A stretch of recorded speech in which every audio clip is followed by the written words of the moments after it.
Be Me, 24. My name is Leah, and I've always considered myself to be a pretty self-aware person. I have a good job, my own circle of friends, and a clear idea of what I want in a partner. I'm not one of those girls who expects a fairy tale or needs a man to complete them. Equality, partnership, and mutual respect are the foundations of a healthy relationship, in my opinion. For the last 4 years, I thought I had found exactly that with my boyfriend, Cody. When we first met, he was just so different. He wasn't loud or arrogant like a lot of guys. He was quiet, observant, and incredibly thoughtful. Our first few dates, he seemed more interested in learning about my goals and my day than talking about himself. It was refreshing. He had this gentle energy that made me feel safe and seen. As we got more serious, this thoughtfulness became a central part of our relationship. It wasn't about grand, expensive gestures. It was the accumulation of small, consistent acts of kindness. He'd show up at my work with my favorite coffee on a stressful afternoon just because he was in the neighborhood. If I casually mentioned a book I wanted to read, it would appear on my nightstand a week later. He'd say he saw it in a bookstore and thought of me. He remembered everything. The name of my childhood pet, my weird aversion to a certain type of fabric, the story behind a stupid little scar on my knee. It felt like he was building a library of me in his mind, and it made me feel incredibly special. My friends would always comment on it. They'd say things like, "Cody is the gold standard," or, "I wish my boyfriend paid attention like that." I'd just smile and say that I found a good one. It was our normal. I was proud of our dynamic. He was always putting my needs and even my wants before his own. I remember one time we were planning a weekend trip. I had my heart set on this little coastal town a few hours away. He had been talking for weeks about wanting to go to the mountains for a hiking trip. When it came time to book, he just pulled up the website for the beach hotel.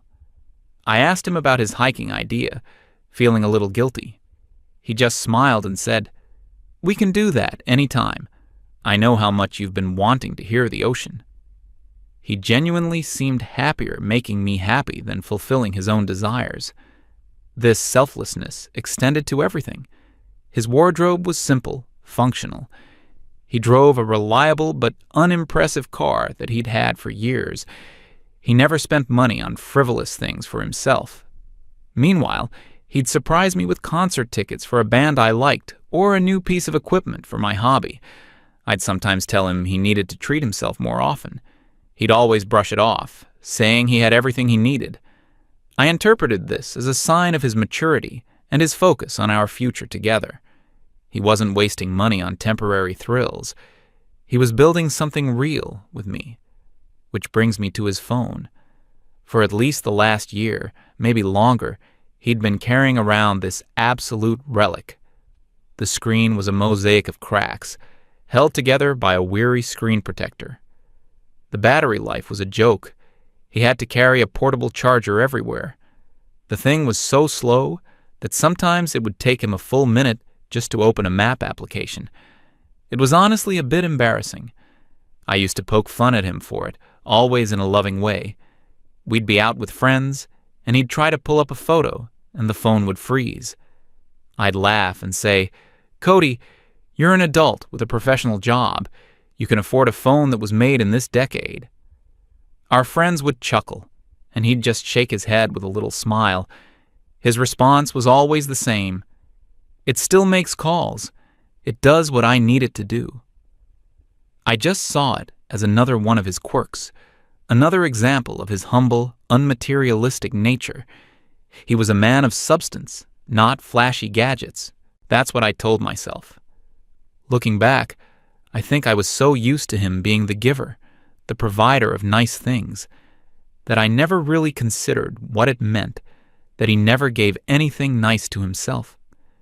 It was just a fact of our life together. Cody takes care of me. He prioritizes me, and I, in return, appreciate him and create a loving, stable partnership for us. It felt balanced. It felt right. A few months ago, my laptop started acting up right in the middle of a huge freelance project I was doing. The deadline was looming, and I was completely panicking, on the verge of a full-blown meltdown. Cody dropped everything. He spent 2 entire evenings researching the problem, carefully taking the machine apart, and fixing whatever was wrong with it. He stayed up until 3 a.m. one night just to make sure it was perfect. I got my project done on time, and it was all thanks to him. I baked him his favorite cookies and told him he was my hero. He just said he was happy he could take that stress off my shoulders. That was Cody, my rock, always there to solve my problems. Then, about a month ago, a new situation arose with his phone. We were trying to navigate to a new restaurant we wanted to try for date night. His phone's GPS was completely useless, lagging and putting us on the wrong streets. After driving in circles for 20 minutes, we were both frustrated, and the mood was kind of ruined. We ended up just going to one of our old spots. In the car on the way home, I was more direct than usual. I told him, "Seriously, this is becoming a problem. You need a new phone. It's not just about you anymore. It's affecting us." He was quiet for a moment, and then just nodded. "You're right. I'll look into it." I felt a sense of relief. Finally, he was going to get rid of that piece of junk. In the back of my mind, I was already getting a little excited. I wondered what he would get. Maybe he'd get us matching ones. That would be a cute, coupley thing to do, a symbol of our connection. The weeks passed, and he didn't mention it again. I figured he was busy with work or was waiting for a sale. Cody was always practical like that. I didn't push it. I trusted him to handle it. Life continued as normal. He helped me assemble some new furniture I bought. He planned a surprise picnic for us one sunny Saturday. He was the same attentive, wonderful Cody he'd always been. The phone issue faded into the background. Then came last Tuesday. Nothing about the day felt special or different. I had a long day at work, and we decided to just meet at a casual Italian place near our apartment for dinner. We were making small talk about our days, talking about office politics and a funny email I'd received. It was comfortable, routine. We ordered our food, and as we were waiting, he looked up from the menu with a calm expression. "Oh, by the way," he started, "I took care of that phone situation today." My face lit up immediately. "You did? Finally?" I said, probably a little too enthusiastically. "That's great news. What did you end up getting?" I was leaning forward, genuinely excited for him and for us. No more getting lost on the way to dinner. No more waiting an eternity for a web page to load. He reached into his work bag that was sitting on the chair next to him. I expected him to pull out a phone, maybe 2. Instead, he placed a crisp, sealed white box on the table between us. It was the latest model from a very popular brand, sleek and expensive looking. "Wow, you really went for it," I said, impressed. He gave a small nod, looking at the box with a quiet sense of satisfaction. And then he said the words that made the entire room feel like it had dropped 20 degrees. "Yeah, I figured it was time. I got this for myself. The old one just couldn't keep up anymore." He said it so casually, so matter-of-factly. For myself. I just stared at the box. My smile felt like it had frozen on my face. The cheerful ambiance of the restaurant, the clinking of glasses, the low murmur of conversations, it all seemed to fade into a dull hum. My brain was trying to process the information, trying to find the context I was surely missing. He bought a new phone, a really nice one, and the thought of getting one for me, or at least discussing it with me, had apparently not even crossed his mind. I had to be sure I wasn't misunderstanding. My voice came out a little quieter than I intended. "For yourself?" I repeated, the question hanging in the air. He looked up from the box, his attention finally shifting back to me. "Uh-huh," he confirmed, as if it were the most obvious thing in the world. He then picked up his fork and started eating the bread from the basket on the table. He just moved on. A strange and unfamiliar feeling began to churn in my stomach. It was a hot, prickly sensation that I couldn't immediately identify. It felt like a mix of shock and offense. I felt overlooked, ignored. It was as if he had made a decision about us without me, except it wasn't even about us. It was just about him. For 4 years, every major decision, every significant purchase had been a conversation. Every thoughtful act had been directed at me or our shared life. This was the first time he had done something so unilateral, so self-serving. My mind was racing, trying to make sense of it. This is stupid, a small part of me thought. It's just a phone. You're an independent woman. You can buy your own phone. But another, louder voice was drowning that one out. This isn't about the object. It's about the message. The message was that he went and did something for himself, and only himself.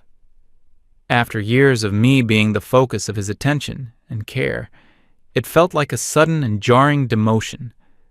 I was no longer the first person on his mind. I tried to compose myself, to approach it from a logical angle. I took a sip of water, my hand trembling slightly. "Oh," I said, trying to sound casual. "So, you didn't happen to see if they had any deals? Like a 2-for-1 or something?" It was a gentle probe, a way to give him an opportunity to explain himself. He looked at me, and for the first time, I saw a flicker of confusion in his eyes. He genuinely didn't understand where I was coming from. "No," he said slowly. "Why? Your phone works perfectly fine, doesn't it?" That was it. That was the line that broke through my composure. "It's not about whether my phone works, Cody," I said, my voice now laced with an edge I couldn't hide. "It's about the principle. It's about consideration." "Consideration?" He repeated the word as if he'd never heard it before. "Yes, the consideration to think of your partner when you're making a purchase like that. The thought that, hey, maybe this is something we could do together. Maybe she would like one too."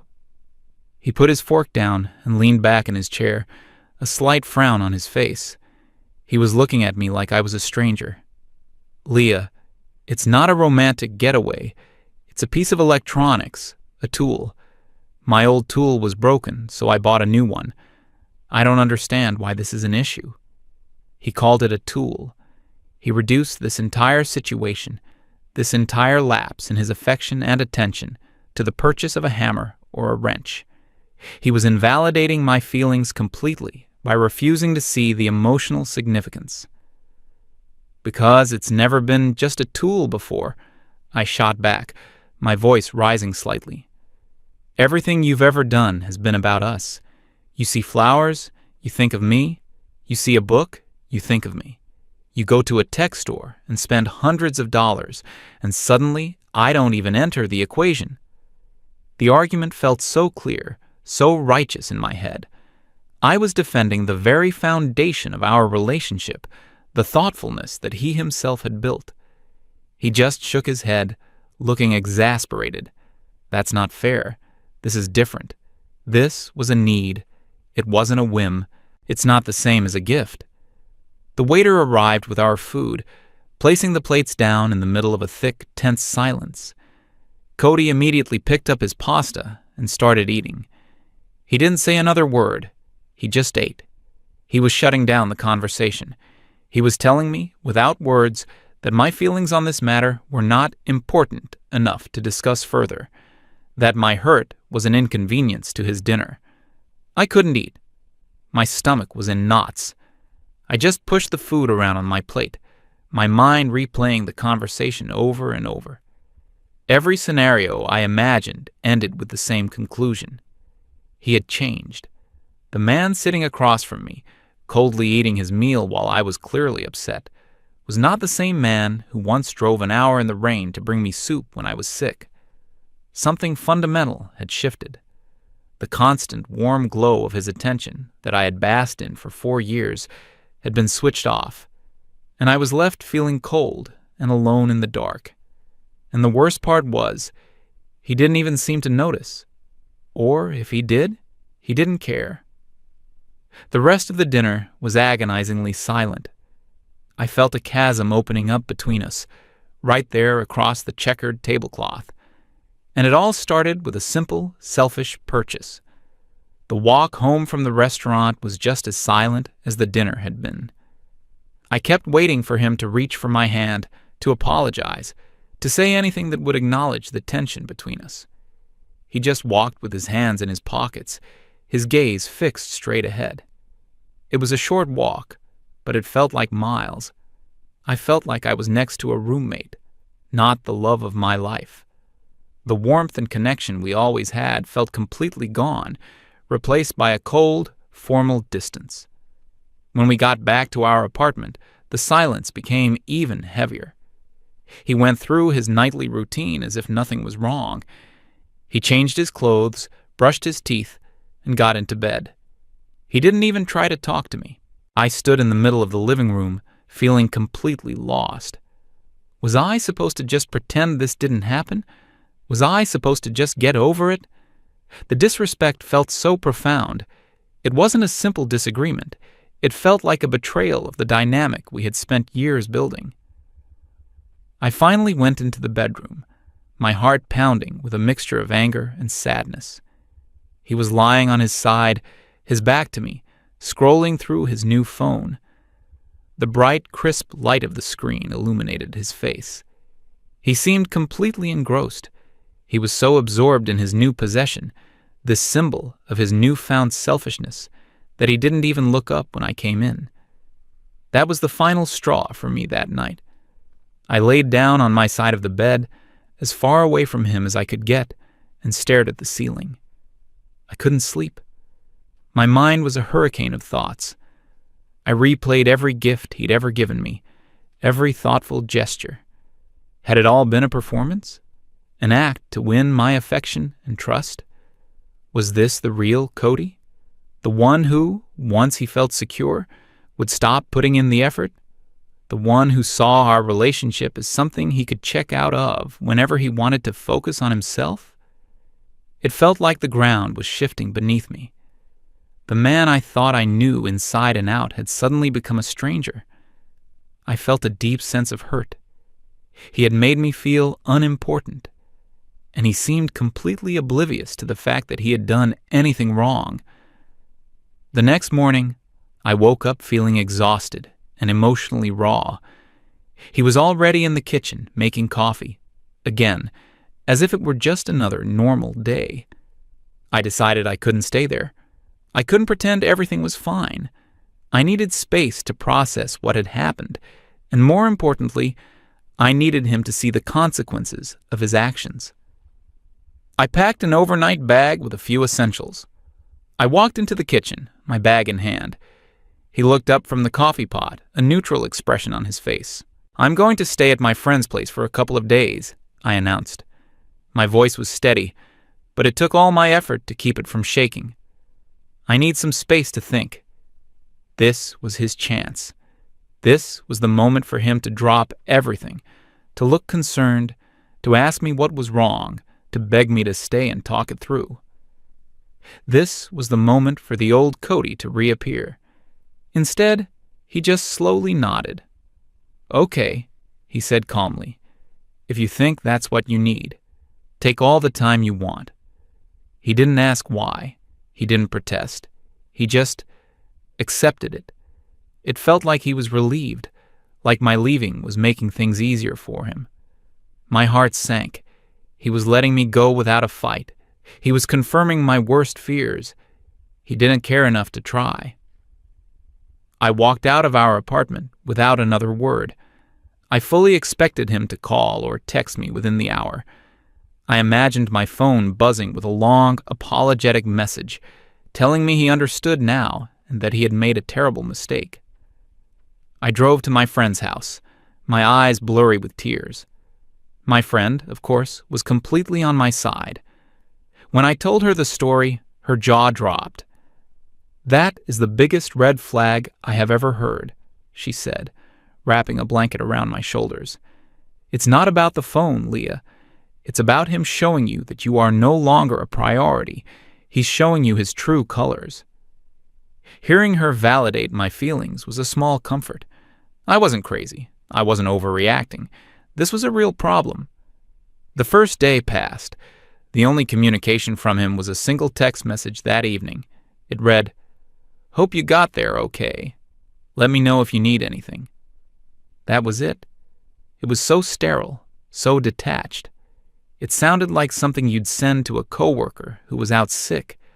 There was no emotion, no remorse, no "I miss you" or "we need to talk." It was a logistical check-in, not an emotional plea. My friend said it was a classic passive-aggressive move designed to make me feel guilty and force me to be the one to initiate a real conversation. The second day was complete silence. Not a single call, not a single text. I spent the day checking my phone obsessively, my anxiety growing with each passing hour. How could he just go about his life, knowing I was so upset that I had to leave our home? Was he even thinking about me? Did our 4-year relationship mean so little that he could just switch it off? My friend tried to distract me. We watched movies, ordered takeout, but all I could think about was him at our apartment, probably enjoying the peace and quiet, playing with his new phone. By the third day, my sadness had hardened into a cold, firm anger. It was clear now. He wasn't going to fight for this. He wasn't confused. He was indifferent. He had made a conscious decision to prioritize himself, and my reaction to that decision was an inconvenience he was choosing to ignore. He was waiting for me to be the one to break the silence, to come back and accept his new terms for our relationship, the terms where he gets to be selfish, and I just have to accept it. I refuse to do that. I have my pride. I have my standards. I built my life around the idea of a partnership with him, a partnership that he defined with his constant attentiveness. He was the one who set that standard. Now, he's the one who has shattered it. He can't just change the rules of the game 4 years in and expect me to just go along with it. This isn't the behavior of a man who is in love. A man who is in love would be in agony knowing his partner is hurting. He would be calling, texting, showing up at my friend's door with flowers, begging for a chance to make things right. He would be trying to understand my perspective, not dismissing it as illogical. Cody is doing none of those things. He is doing nothing. And that, in itself, is everything. I realize now that this wasn't a sudden change. It was a slow fade that I was too blind to see. The broken phone wasn't a symbol of his humility. It was a symbol of his neglect for his own needs, which I mistook for devotion to mine. Now that he's finally decided to take care of himself, he doesn't seem to have any energy left to take care of me. He's shown me that his own comfort is now more important than my emotional security. I'm not going to be the one to text him. I'm not going to call. I'm not going to go back to that apartment until he acknowledges the profound hurt he has caused. He needs to understand that a relationship isn't just about the good times. It's about showing up even when it's hard. It's about considering your partner's feelings, even if you don't fully understand them. He failed that test completely. My friend keeps telling me that I deserve better. I deserve a man whose love is not conditional on his own convenience. A man who doesn't see affection and thoughtfulness as a chore he can stop doing once he's comfortable. A man who would never, ever buy a new phone for himself without at least thinking about the woman he's supposed to love. I'm starting to believe she's right. If he wants this relationship, he knows what he has to do. He has to prove that I am still his priority. And if he doesn't, then he's just proven that the last 4 years were built on a lie, and I'm better off knowing that now